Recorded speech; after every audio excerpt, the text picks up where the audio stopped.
আমন্ত্রণ নতুন একটা ভিডিওতে। আজ কিছু ডিমান্ডিং শব্দ বোর্ডে লিখেছি। দেখেন, নদ, নদী, শাখা নদী, উপনদী। আমরা সচরাচর সব সময় এইগুলো ব্যবহার করে থাকি, কিন্তু নদ নদী এবং নদ এর মূল পার্থক্যটা কোথায়, শাখা নদী কোনগুলো আর উপনদী কোনগুলো আমরা কিন্তু জানি না। অনেকেই হয়তো জানি, কিন্তু অনেকেই জানি না। মোস্ট ডিমান্ডিং কিছু শব্দ আমরা আসুন আজকে একটা একটা করে জানবো এবং ক্লিয়ার হওয়ার চেষ্টা করব কোনটা কি। প্রথমে আমরা আসি, নদ কি জিনিস। নদ, নদ ও নদী। দেখেন, নদ এবং নদী এই দুইটা আপনাদের কাছে হয়তোবা বিভিন্নভাবে বিভিন্ন রকম মনে হতে পারে, কিন্তু নদ এবং নদী মূলত পার্থক্য হচ্ছে নামে। আপনারা বাংলা ব্যাকরণের একটা নিয়ম জানেন, পুরুষবাচক শব্দর ক্ষেত্রে পুরুষবাচক পুরুষবাচক শব্দ, আরেকটা হচ্ছে আপনার স্ত্রীবাচক শব্দ। স্ত্রীবাচক শব্দ, এই দুই ধরনের শব্দের ক্ষেত্রে নর্মালি পুরুষবাচক শব্দের ক্ষেত্রে আপনার শব্দের শেষে অকারান্ত ব্যবহার করা হয়, অকারান্ত ব্যবহার করা হয়। আর স্ত্রীবাচক শব্দের ক্ষেত্রে বা শব্দের শেষে হ্রস্ব ই, দীর্ঘ ই অথবা স্বর আ কারান্ত ব্যবহার করা হয়। এখন আমি কেন বলছি এগুলো, এখনই আসবে এর উত্তর। এটা যদি আপনি জানেন তাহলে অবশ্যই নদ এবং নদীর পার্থক্য জানতে পারবেন। এখন নদ এবং নদী মূলত পার্থক্য করা হয় হচ্ছে এর নামের ভিত্তিতে।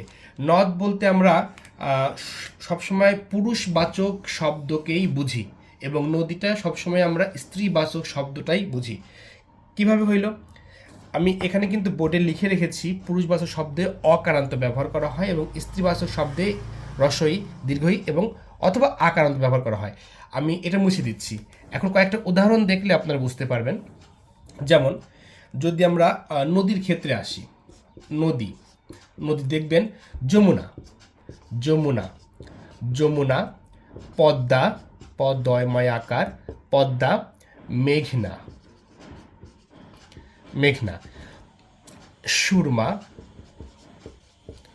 সুরমা, আরও অনেক নদী আছে। দেখেন, প্রত্যেকটা নদীর নামের শেষেই আ কারান্ত যুক্ত আছে, আকারান্ত, আকারান্ত সবগুলো নদীর নামের শেষেই। এবং এই নামগুলো কিছুটা শুনতে আপনার স্ত্রী জাতীয় শব্দের মতো শোনায়, যমুনা, পদ্মা, মেঘনা, সুরমা ইত্যাদি। তো এই যখন যে নদীর নামগুলো শুনতে বা যে নদী উচ্চারণ করার পরে মনে হবে যে পুরুষবাচক শব্দ, সুতরাং তাকে আমরা নদী হিসেবে আখ্যায়িত করব। ঠিক আছে, নদী বিষয়ে আমার মনে হয় ধারণা ক্লিয়ার হয়েছে। এবার আসি আমরা নদ বিষয়ে। নদ, নদ, নদ বিষয়, নদ বিষয়ে যদি আমরা কয়েকটা নদের নাম উল্লেখ করি, কপোতাক্ষ, কপ কপোতাক্ষ, কপোতাক্ষ নদ লিখি। ব্রহ্মপুত্র,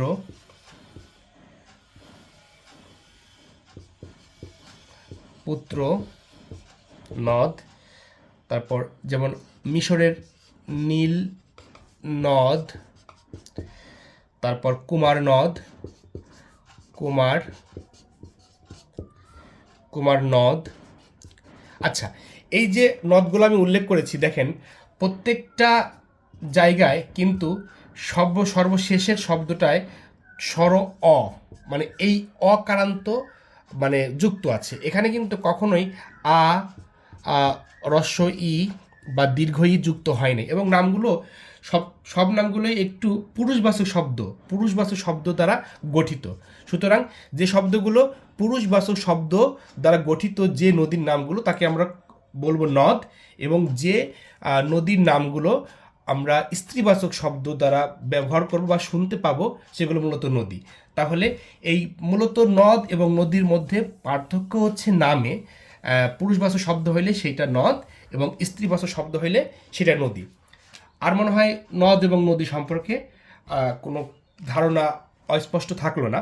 এবার আসুন আমরা জানি যেটা খুব গুরুত্বপূর্ণ এবং অনেকের ভুল হয়, সেটা হচ্ছে উপনদী, উপনদী ও শাখা নদী, শাখা নদী।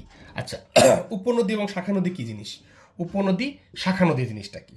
এখন উপনদী এবং শাখা নদী অবশ্যই সেটা নদীর থেকে ছোট হবে, নদী বা নদ আপনি যাই বলেন তার থেকে ছোট হবে, এবং এইটার মূল পার্থক্য আপনি হয়তো অনেকভাবেই জানতে পারেন, কিন্তু এটার মূল পার্থক্যটা আসলে মূলত হচ্ছে স্রোতের মাধ্যমে বোঝায়। স্রোতটাই হচ্ছে এদের মূল পার্থক্য, অর্থাৎ নদীর গতিপথ, নদীর গতিপথ গতিপথ কিভাবে? আচ্ছা, মনে রাখবেন যে এই উপনদী এবং শাখা নদীর পার্থক্যের মূল জায়গা হচ্ছে এই স্রোত।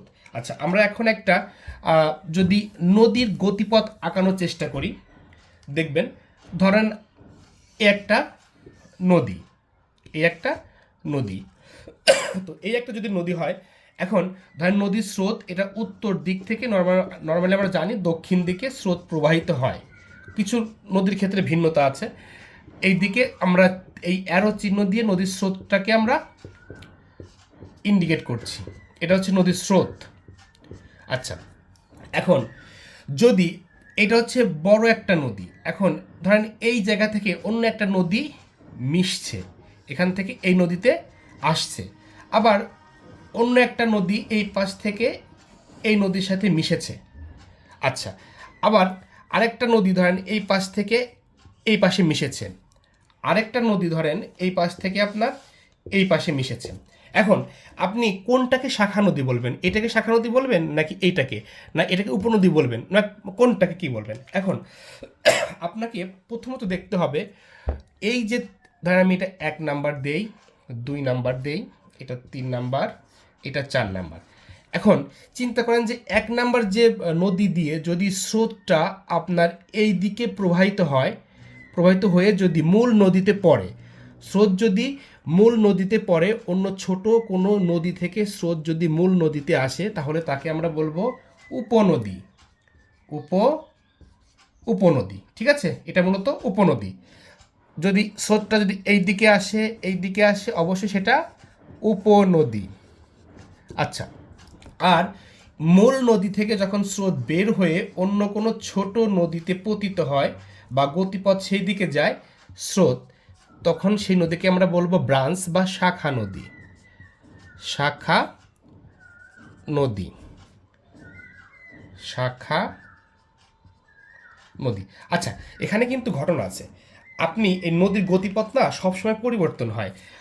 যখন এই আপনার দক্ষিণ অঞ্চলের যে নদীগুলো আছে, বিশেষ করে আপনার হচ্ছে বরিশাল বা এই সুন্দরবন এলাকার, এরা জোয়ার ভাটা এলাকা, তো অনেক সময় দেখা যায় নদীর স্রোতটা আবার আপনার এই দক্ষিণ থেকে আবার উত্তরের দিকে অনেক সময় চলে যায় স্রোত, ঠিক আছে।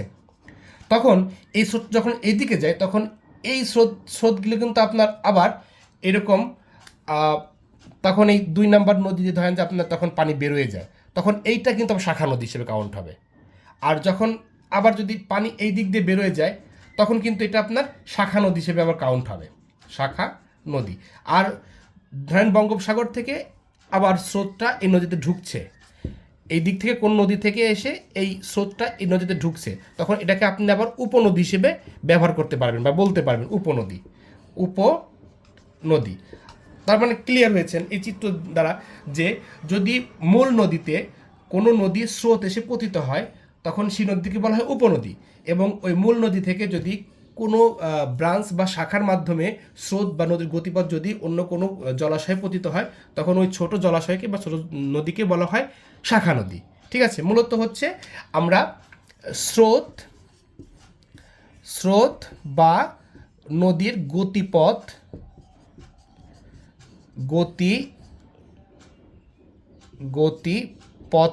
এর উপর আমরা শাখা নদী এবং উপনদীর পার্থক্য করব, ঠিক আছে। আচ্ছা, আমরা এখন কয়েকটা উদাহরণ দেখি। উদাহরণ দেখলেই আসলে আপনি ধারণা করতে পারবেন যদি আপনার এলাকাতে এগুলো মিলে যায়। যেমন পদ্মার উপনদী কীগুলা, আমরা প্রথম উপনদীতে আসি। উপনদী, পদ্মার উপনদী কি আছে? পদ্মার প্রধান উপনদী হচ্ছে মহানন্দা। তার মানে মহানন্দা থেকে স্রোত আপনার পদ্মাতে এসে পতিত হচ্ছে, ঠিক আছে। আচ্ছা, যমুনার ক্ষেত্রে যদি আমরা আসি,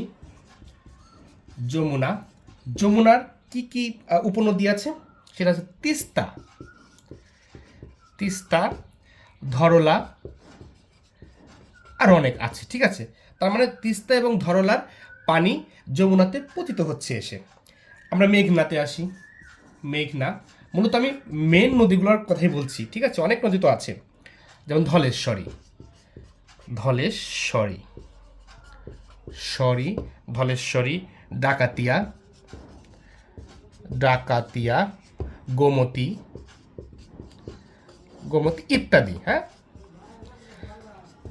এই যে নদীগুলো, এই নদীগুলোর স্রোত আপনার পদ্মা, যমুনা, মেঘনাতে এসে পতিত হয়, যার কারণে এগুলো আমরা উপনদী হিসেবে কাউন্ট করতে পারি বা বলতে পারি। এবার আসি শাখা নদী। কয়েকটা শাখা নদী নিয়ে আলোচনা করলে আমার মনে হয় আপনাদের ধারণা ক্লিয়ার হয়ে যাবে। শাখা নদী, শাখা নদী, প্রথমে আমরা আসবো শাখা নদী, প্রথমে আসবো আমরা আপনার পদ্মা নিয়ে। পদ্মা, পদ্মা, পদ্মা কি শাখা নদী আছে? গড়াই, গড়াই আছে। আড়িয়াল খাঁ, ফরিদপুরের দিকে মনে হয়, আড়িয়াল খাঁ।